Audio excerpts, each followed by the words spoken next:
G'day, welcome back to the Rant. Excuse me, I'm still suffering the effects of this horrible flu or cold, I don't know what it was, but it's laid me low for a few weeks now, and it's no fun. I've still got a wheezy cough and things, but anyway, I saw something today on the Tube of Views that I had to share with you. Now, we're being told constantly that drones are a major threat to aircraft, especially helicopters, because helicopters are so vulnerable.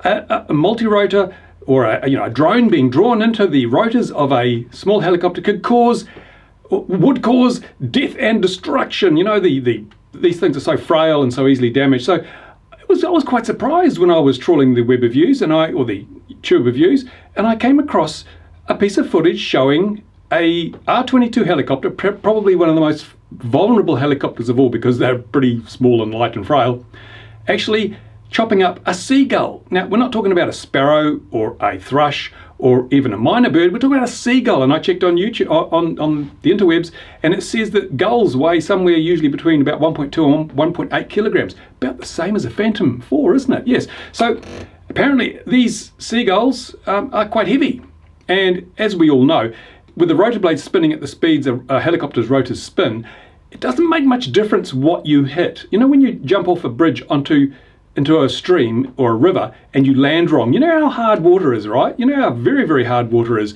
You know, even the diving board at the local swimming pool, if you misjudge your dive and you land on your back or your front, wow, that really hurts because water has a great deal of mass and it doesn't move out of the way very quickly. So a seagull is largely made of water, like most living creatures. Therefore, rotor blade hitting that, it's almost like hitting a piece of concrete. It doesn't divide very easily because of its mass and the resistance to changing its direction or its speed. So those rotors will take a pretty hefty whack. In fact, I would say that the plastic frame of a multirotor is a lot more yielding at those speeds than a seagull. So there we go. We've got a seagull. R-22 rotor blade hits it, bang, seagull bursts into feathers, boom, that's the end of the seagull, and the helicopter flies off. Excuse me, wasn't that helicopter supposed to crash and burn and flames and kill people all over the world?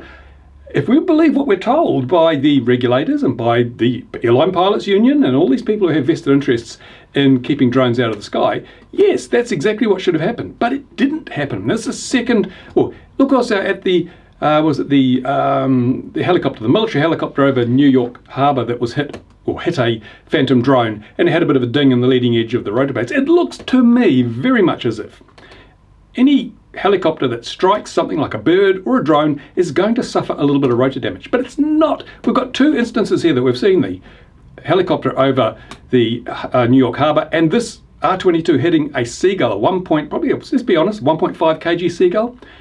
And neither craft suffered catastrophic failures. So I think it's fairly safe to say on those two data points, and given there are no other data points that show that drones bring down helicopters, the risk is being wildly overstated by regulators. Now, yes, there is a risk. I'm the first to admit there is a risk. It could cause a problem. It could cause a helicopter to crash. But if we are going to engage in a sensible conversation between the regulators and manned aviation and people who fly drones, you've got to be honest. You've got to be honest. You've got to talk about things honestly and fairly and not just make up lies and fairy tales about, if a helicopter sees a drone, it'll crash. Well, actually, that's true, because if we look back to that incident in America I mentioned in the last rant, I think, seeing a drone caused a helicopter to crash. Just seeing a drone caused it to crash because the instructor and the student pilot overreacted and ploughed the thing into a bush. So the act of seeing a drone is actually more dangerous than hitting it by the look of it. If we just weigh up the evidence, you're far better to hit the drone or the seagull than to try and avoid it. There you go. So we really need to get things sorted out here. This whole thing, I see there was another piece of propaganda circulating in the media in the UK and around on the news sites about the number of near misses between drones and airliners has gone up 3 times in the last 2 years or something. Well, a miss is as good as a mile, and we still haven't got any evidenced examples of a drone actually hitting an airliner. Yes, apparently they've hit light aircraft, but the evidence is still really sketchy, I don't believe it, like the one in Canada. There were some scuffs on the aircraft. There was no indication, no proof that those scuffs were caused by a drone. And then there was a Cessna flying somewhere in America, I think it was, or Canada, and they claimed that a drone hit the wingtip and caused $4,000 worth of damage, and to me that looked so much like hanger rash and a pilot trying to dodge a bullet. Oh no, sorry, I hit a drone.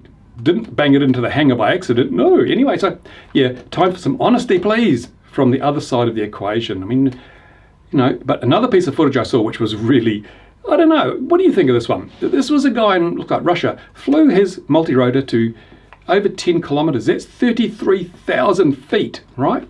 And pretty impressive that he got it that high. And people are going, oh, we could have hit an airliner, could have hit an airliner. Well, yes, he could have. And it was probably against the law to do that. But let's look pragmatically at this. He wasn't on a route. Airliners tend to follow paths. There are flight routes that airliners follow.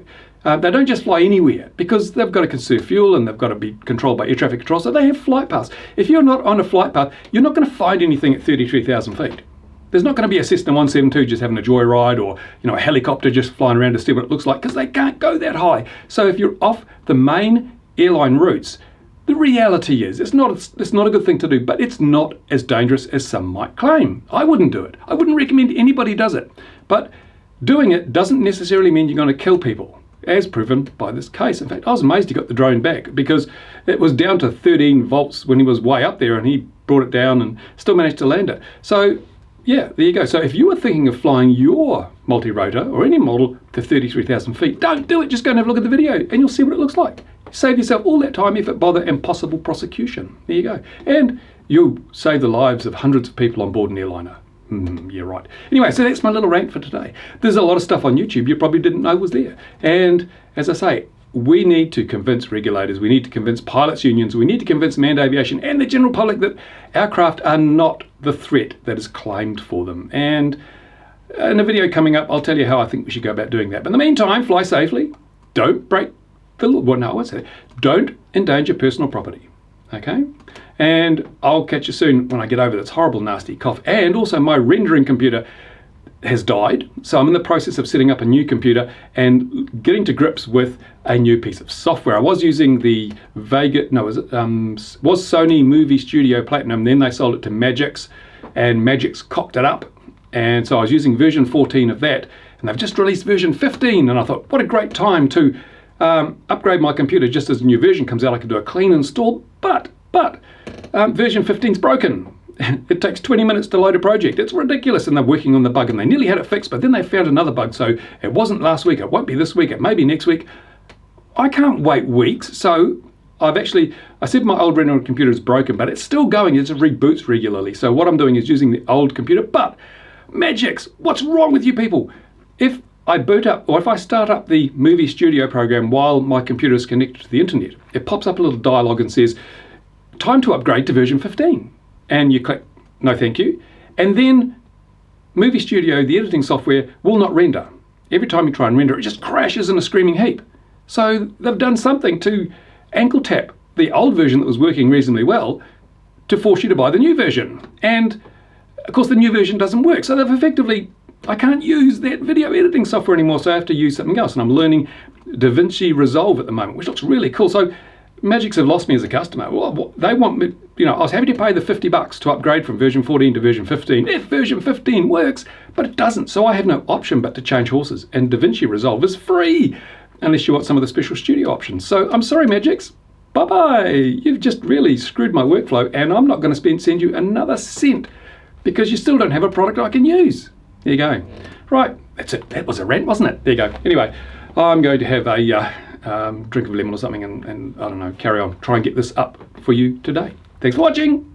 Oh, comments. Don't forget, have your say on this. Have your say, what do you think of those videos? And if I'm hoping I could get the video up here in the corner, but because my computer's in a state of flux and there's all sorts of funny things going on, I may not be able to put that video up there. So I'll put links in the description to the videos I'm talking about. So go and have a look at those. And besides, I'd rather send you to the actual video so the people who put it up get the benefit of the views. And I don't want to copy people's content. I just want to give you a snippet. And if I can't, I'll send you straight to the video. There you go. Thumbs up.